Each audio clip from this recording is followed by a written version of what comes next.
15-30. Tim Gullickson says of Pete Sampras, he says his serve is like the Green Bay Packers sweep. You know it's coming and there's nothing you can do about it. There he is. That's Tim Gullickson.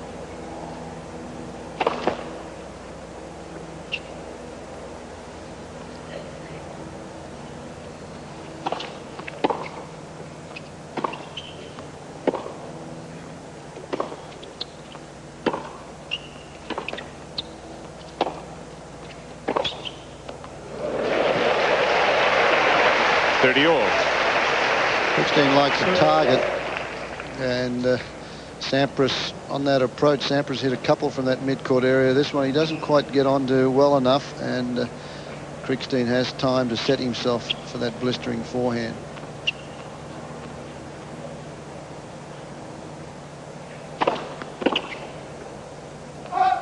In that interview that you did with him, Fred, you know, he mentioned the change in his game at 14. It's a very interesting subject. Pete Fisher, who was running his career at that time as his coach, and he decided to change from a two-handed to a one-handed backhand. That's what he was talking about. Because Pete Fisher said, look, you cannot serve and volley with two hands.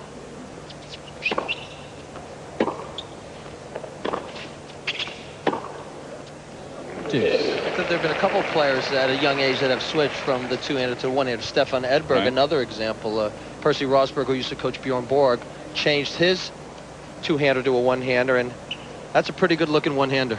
Yeah. Shouldn't have any complaint about hitting that shot. And this one also, this is the side where he makes a few errors, but boy, when he gets it on target, it's a tough shot. For an example, that last forehand. Big forehand winner from Sampras, and he's got a break point here. Can generate a lot of pace with that forehand, and at the same time hit it with the angle, so it makes it doubly difficult. Now, conventional wisdom says that you can't be a two-handed player and volley well. How about Todd Martin, guys? I mean, he volleys pretty well, doesn't he? With a two-handed backhand.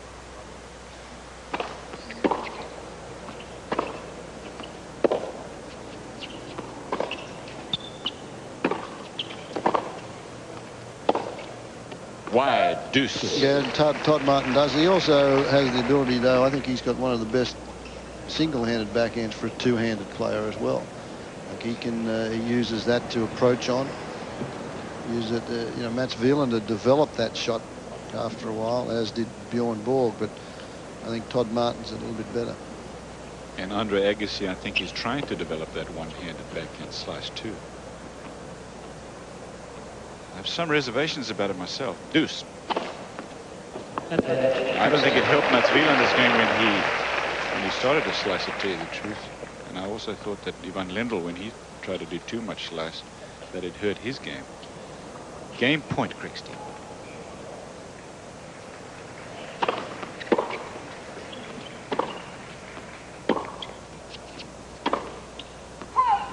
Cliff, I think the two-handed players need that one-handed shot just to be able to get that back into play on certain shots where you just can't reach it with the two-hander, and you've got to be able to put the ball back in deep so that you can recover and start the point all over and then take advantage of your two-hander. So I think Wilander did improve when he added that one-handed shot to his repertoire. You know, that was the year, of course, that he won the 3 Grand Slams, you know. So I think history would back up your statement.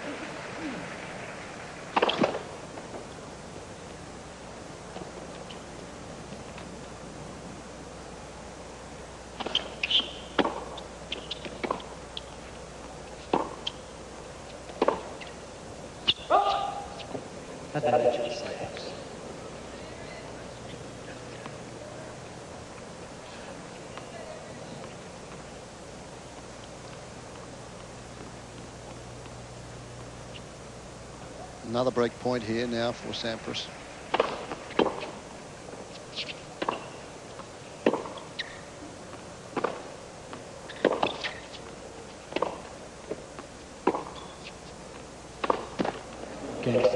And there is the break, so Sampras leads 3 games to 1.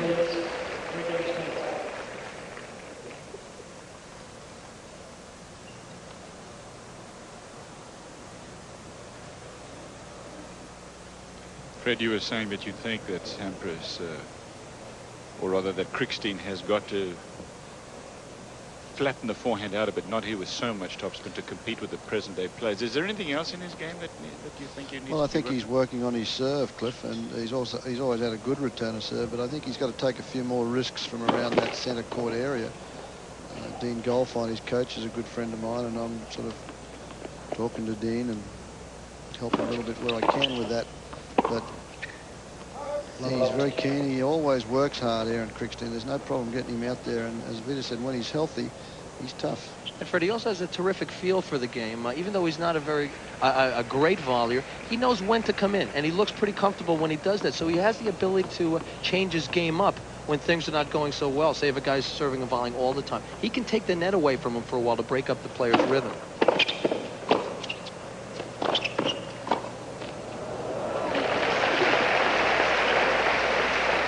Pete Sampras covers the net about as well as anyone in the game right now.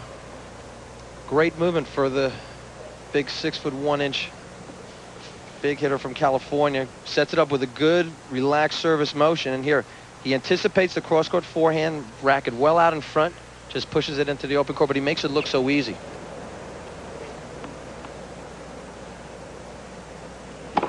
You were saying from California, and you're right in a sense, because he's from Florida now, but his formative years were all out in California.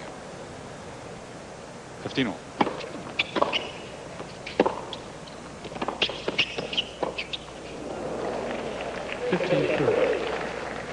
Back in the days when I was growing up and watching players like Connors and Gonzalez playing out in L.A., Pete Sampras would call a perfect California type game. You know, the big serve and volleyer, tall, rangy player, good at the net. But now with the advent of the new technology, the new rackets, you're getting some good ground strokers developing out in California also, Fred. There's that big serve. When you serve like that, you don't have to hit too many ground strokes, do you? And that's 3 aces for him.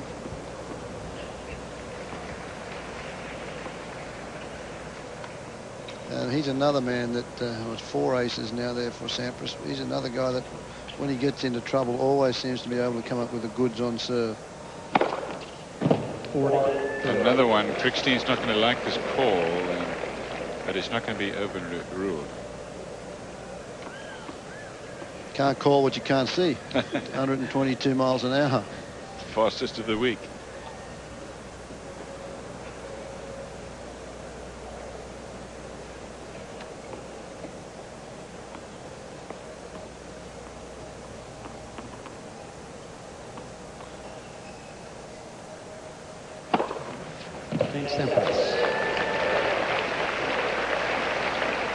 Pete Sampras is firing on all cylinders so far. 4-1 in the first set against Krickstein of the USA.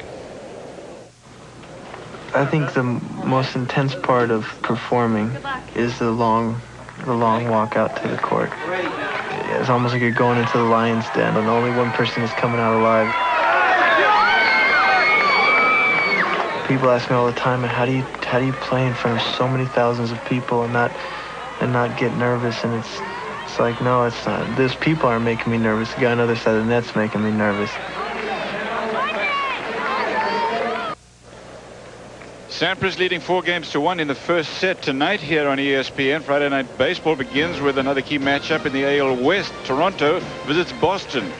Make that East, of course. The Blue Jays loses last night in Minnesota, just a game in front of the Yankees, who beat the Red Sox. So Boston now 2 games back, tries to close the gap as they begin this weekend series at 7:30 p.m. Eastern Time, 4:30 on the Pacific. In our second game, Rookie of the Year candidate Tim Salmon leads the California Angels against the Seattle Mariners in an American League West battle. The Mariners now 7 games back, are trying to stay within reasonable distance of the White Sox. That's Friday Night Baseball, baseball rather, doubleheader tonight here on ESPN. Krickstein serving, 15-love, down 4-1.